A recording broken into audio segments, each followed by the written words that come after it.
David Atkins, back with another video. It's time for the truth today, folks, and why smart dust, nanotechnology, and all that's being used to target humanity, and how they're using us targeted as the individuals as the front runners and experiments to perfect this method. Okay, so it's going to be quick, but it's going to be some good information. So anyway, I'm going to go into my little devotion like I do. If you're not a believer in God, you feel free to fast forward to the information. I got this as a gift the other day. It's a neat book. It's a sermon book. But, I write my notes down in it and my meditations and stuff. And I put the date, Okay. So today I'm just got a real quick motivation for y'all and some food for thought for my believers. And I'm going to get right into the information to share with y'all. If God's going to make you like Jesus, he's going to take you through everything Jesus went through. And Jesus wasn't spared from difficulty. Was there times Jesus was lonely? Yes.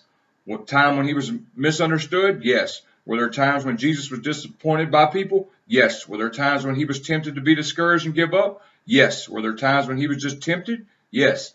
And if God let his own son go through all that, don't you think he's going to let you go through it too?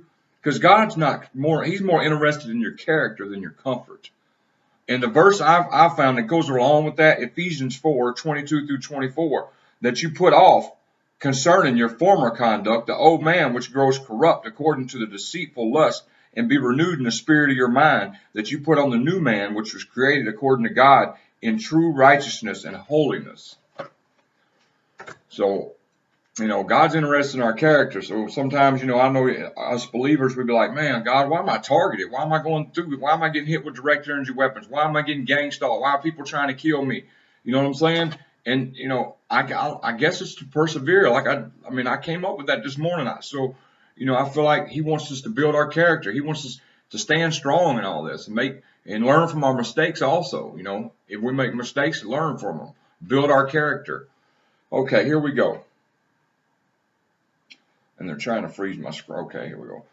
Stratospheric aerosol injections, commonly known as chemtrails, have released toxic chemicals into the atmosphere over the past 20 years. A significant part of the emissions are microscopic particles that gave rise to a bizarre medical condition named Morgellons disease. The minuscule particles that are now found in the environment from cities to remote lakes are also referred to as smart dust. They are taken into the body mainly through the air, but also with food, water, and I can't say that word, but anyway, I don't want to get kicked off YouTube, but anyway. As a side note, the name smart raises suspicion. Devices that are called smart usually have hidden purposes. Smartphones track our location and collect data. Smart TVs can listen into our conversation. Smart meters emit EMF waves and can even be used to set homes on fire. Some of the components of smart dust are able to self-replicate in the body. This is demonstrable in Morgellons sufferers with the prevalence of Morgellons fibers. Other components are self-assembling. They travel in the body with the bloodstream and have the ability to find their intended destination, then attach themselves to a specific organ or tissue. In other words, there are biological and technological components involved. They have been created with the use of nanotechnology. Unknown to the public, billions of dollars have been invested in this branch of science since the past decade. The minuscule technological components are also referred to as nanobites or nanites because they are essentially tiny robots. They're small enough that the body doesn't recognize them as foreign invaders. They cross the blood-brain barrier and attach themselves to nerve endings in the brain. Once in place, they function as neurotransmitters. They are able to send and receive signals. The implications of this process are far-reaching. By taking over the nervous system with the placement of nanobites, individuals can become monitored at all times by someone receiving the signals. It's a two-way communication, so the signals can also be transmitted to remotely control the subject's body functions even without the person's knowledge. We are electrical beings. Every thought and emotion has its own electrical frequency. These frequencies have been identified and the brain has been mapped out through experiments by the CIA decades ago. This technology, called voice to skull, enables the controller to read the target's thoughts and emotions from a distance, as well as induce specific thoughts or emotions that appear to the target as their own. Body functions such as the heartbeat can be altered. The person on the receiving end can be made to say something against his will or perform specific actions. The typical lone wolf perpetrators of mass shootings are often controlled with this technology.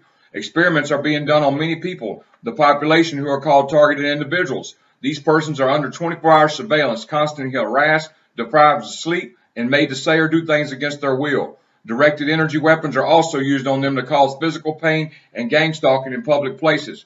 Doctors typically diagnose them as schizophrenic. They often end up being alienated from their family and friends and find no help when they turn to the authorities because they turn a blind eye to this. The goal of the experiment is to cause physical and emotional pain and drive the targets insane. Many commit suicide as a result. These unspeakable crimes committed by our own government against unsuspecting citizens are the most horrific violation of the target individual's privacy and human rights. The emotional reaction of the targets are observed and fed into a computer. Data is being collected to create a computer program that would be eventually run by artificial intelligence. What's being done to target individuals is a dry run. The final goal is to control everyone with this technology. This is where the path of transhumanism leads to. Those who promote AI tell the public that artificial intelligence will enhance the human experience. The truth is the outcome would be the opposite, the degradation of humanity and its total enslavement. Please share this video with everybody to raise awareness. Thank y'all and God bless.